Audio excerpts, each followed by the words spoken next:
if you feel like your child is too young, to kind of start opening the door to them and educating them on interacting with police. I don't think it's ever too early. Hopefully you all are registered to vote and going to get out there and place your vote.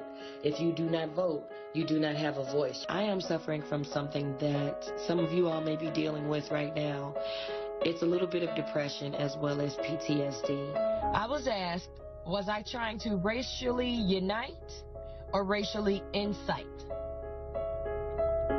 Well, honestly, I feel that my goal is to racially unite. And this telephone, this camera, it is quite powerful. Social media is powerful. We can do something with this. We just showed you a collection of videos Sandra Bland posted to her Facebook page. She died in a Texas jail 3 days after being arrested during what started as a simple traffic stop. Her death ruled a suicide. I'm back with Sam, Lonnie, Dondre, Ariva. Joining us now, Larry Levine, former federal inmate and founder of Wall Street Prison Consultants. I'm going to show all of us now a new video released today of Sandra Bland's booking into Waller County Jail. This is her coming in. It shows Bland changing from street clothes into an orange jumpsuit, making phone calls, getting fingerprinted and photographed.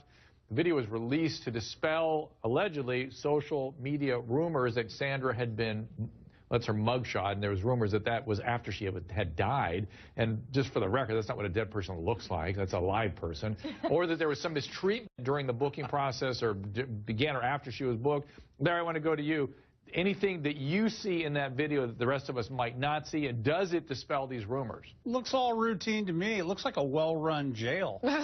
I mean, why are you laughing? Not a well-run jail. No, the police chief of that jail, he actually was fired from his previous precincts because of allegations of racism and police brutality. He was the police chief of the neighboring town. They fired him, you're right, for racism and brutality. Yeah. Then the people elected him as a sheriff. Okay. Now, have you ever been in a jail to know what else? But you're skirting that this is away from the fact that this is not a well-run jail. What is a well-run jail? How about the fact that there's all these inconsistencies with the dash cam video, with the security footage inside that jail, the fact that they wrote down the fact that they wrote down on pieces of paper that she was suicidal, but then there was no suicide watch? This doesn't sound like a well-run jail to me. First of all, the dash cam video, that's the Texas Department of Public Safety. Right. That wasn't the county jail. What about the security video inside that for 90 minutes, coincidentally, it ran all day, then the 90 minutes where she was in her cell, oh, wow, poof, what happened to that 90 minutes? A jail that's not a well-run jail,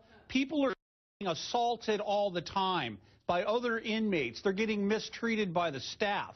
That is a well-run jail. Why can't we say they need to do better? Oh, all the jails. The jail was cited. The Texas Department of Jail Standards cited Waller County for not following standards. Okay, so they need to do better. Oh, every jail in America needs to do better. Then we're on the same page. Sam, am I right? And Larry, am I right? It's kind of like hospitals. Hospitals is never perfect. They're always trying to do better. It's always quality improvement. Look, pick any restaurant in the country.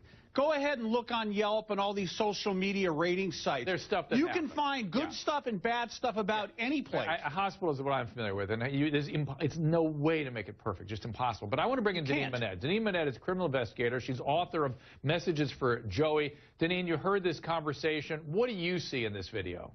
Well, I see a lot of things from the very beginning. And, you know, it's very an emotional situation, a very emotional subject, but I really think we need to stick to the facts.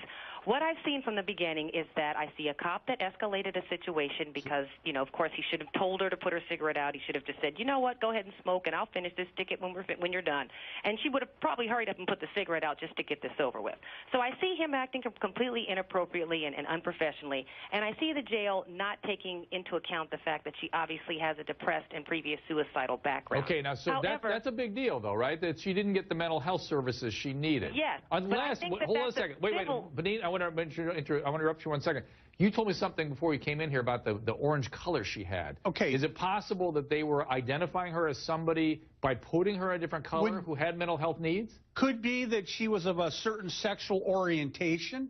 She could have had mental problems. She could have had physical disabilities. So clarify that. It is possible that the orange jumpsuit indicated she had psychological problems. So they don't normally put someone in an orange jumpsuit or a colored jumpsuit. That meant something.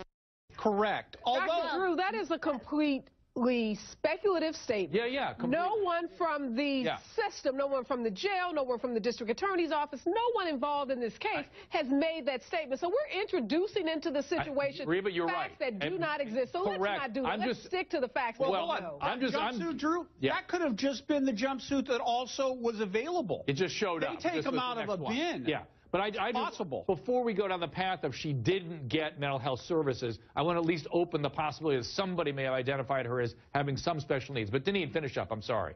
Okay, so those things to me are civil issues, and I think that there's something that should be followed up on with the family, why it was that she wasn't checked on more often, why was she put in a cell by herself, all of those things. Do I think that she was murdered or that there was some criminal activity that went on? Absolutely not, and for numerous reasons. I've listened to a lot of the interview with the girl who's across the hall, and I've looked at the tapes, and I do think that there's some issues with the tapes. But ultimately, those jailers, that is their job. That is their bread and butter. They have kids to go home to and mortgages to pay, and they're not just going to kill somebody because that person got into it with a cop. The cop was completely, once they book somebody into jail, because I've worked in intake, I've worked in that unit. I did it for years. Once you book somebody into the jail, you're done with them, and you go on back to your beat. So they don't know who the cop is. They don't have access to the cop or know what the cop is up to. The cop does not just come in and say, hey, go kill her. This was 3 days later. She wasn't kicking. She wasn't banging. She wasn't being hostile. She was crying. She didn't need to be restrained. She was crying, Aretha. She was crying, but she was crying with all due because respect, no one was answering her phone calls. She was crying because she couldn't get anybody of her 4 sisters to put together $125 each and bail her out of jail. Okay, we get that. You know what? This is complete. We got to stop this. With all due respect, Deneen, I think having this conversation without taking into account the larger issues that are happening in the United States around African Americans in the hands of police officers is irresponsible for us. So we can't really talk about Sandra Bland unless we talk about the issues of trust and distrust in the African American community. And I get that. There is a history here, and of course there's going to be, we're highly sensitive. There's an issue of law enforcement in the black community, and my God, this goes back ages. So of course we're very, very hypersensitive to this and to the mistreatment of our people in jail. I just feel like this particular situation is a little bit different. But you're not being sensitive to the fact that there obviously is some great misconduct in this situation.